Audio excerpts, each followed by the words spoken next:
نحمدہ ونصلی علی رسولہ الکریم۔ اعوذ باللہ من الشیطان الرجیم، بسم اللہ الرحمن الرحیم۔ الصلاۃ والسلام علیک یا سیدی یا رسول اللہ وعلی آلک واصحابک واہل بیتک یا سیدی یا نور اللہ۔ محترم حاضرین، اللہ تعالیٰ نے قرآن مجید فرقان حمید میں ارشاد فرمایا، یا ایھا الذین آمنوا کتب علیکم الصیام کما کتب علی الذین من قبلکم لعلکم تتقون۔ اے ایمان والو، تم پر ماہ رمضان المبارک کے روزے فرض کر دیے گئے ہیں، جیسے آپ سے پہلے لوگوں پر فرض کیے گئے تھے، تاکہ تم متقی اور پرہیزگار بن جاؤ۔ عربی میں روزے کو صوم کہتے ہیں، اور صوم کی جمع صیام ہوتا ہے۔ صوم کا معنی ہوتا ہے رک جانا، باز رہنا، بچنا، دور رہنا، الگ ہو جانا۔ تو جو شخص روزہ رکھ لیتا ہے پھر وہ بہت ساری چیزوں سے باز رہتا ہے، نہ کچھ کھاتا ہے نہ کچھ پیتا ہے۔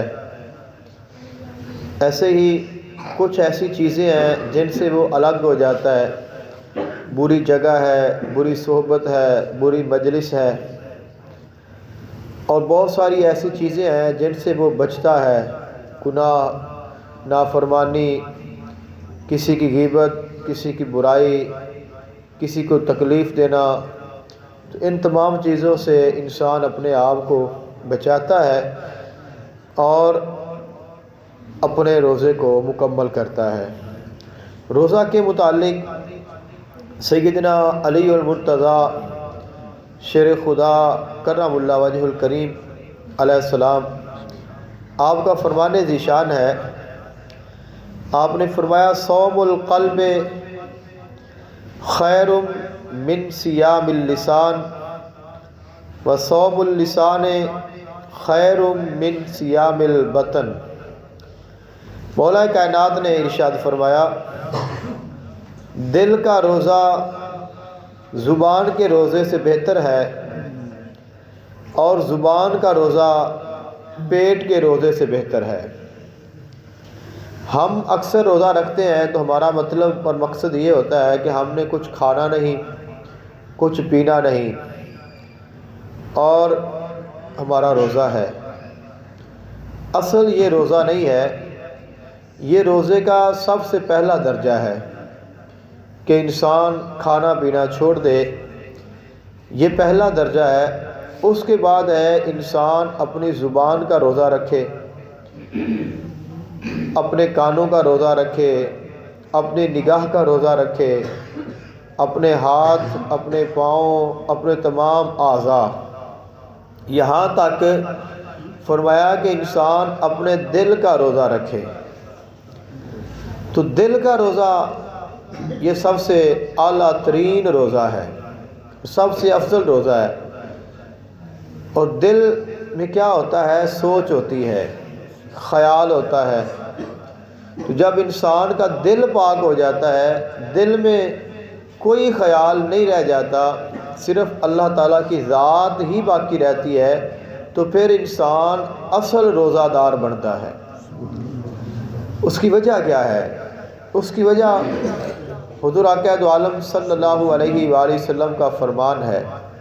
محبوب علیہ السلام نے فرمایا، قلوب المومنین عرش اللہ، مومنوں کا دل اللہ کا عرش ہے۔ اور حدیث قدسی ہے، خالق کائنات نے ارشاد فرمایا، الصوم لی وانا اجزی بہ، روزہ میرے لیے ہے اور روزہ کی جزا میں خود ہوں۔ جو شخص روزہ رکھتا ہے اگر وہ اللہ کو پا لیتا ہے تو اس کا روزہ اپنے مقام کو پا گیا، اور اگر روزہ رکھ کے بھی وہ نہ پا سکا جو حاصل کرنا تھا، تو پھر اس کو اور احتیاط کی ضرورت ہے، اور کوشش کی ضرورت ہے، اور تقوی، پرہیزگاری، طہارت اور اپنے آپ کو پاک کرنے کی ضرورت ہے۔ جیسا کہ مولا کائنات نے ارشاد فرمایا، آپ ضرور روزہ رکھیں، کھانے پینے کا بھی رکھیں، لیکن اپنے کلام کا بھی رکھیں، اور اس کے ساتھ ہی فرمایا اپنے دل کا بھی رکھیں۔ تو مختصر اگر میں ذکر کروں تو مولا کائنات کے فرمان کا جو مطلب ہے وہ یہ ہے کہ روزہ محض بھوک اور پیاس کا نام نہیں ہے، بلکہ تزکیہ قلب کا سفر ہے۔ روزہ بطن یعنی پیٹ کا روزہ کیا ہے؟ کھانے پینے سے رک جانا، اور روزہ لسان یعنی زبان کا روزہ کیا ہے؟ جھوٹ، غیبت اور ہر بری بات سے بچنا۔ اور روزہ قلب دل کا روزہ کیا ہے؟ فرمایا دل کا روزہ ہے حسد، کینہ، ریا اور غیر الہی خیالات سے دل کو پاک رکھنا۔ اور کمال صوم یہ ہے کہ دل سراپائے یاد الہی بن جائے، اور یہی حقیقی اور کامل روزہ ہے۔ دعا ہے اللہ تعالیٰ عمل کی توفیق عطا فرمائے۔ افضل ذکر لا الہ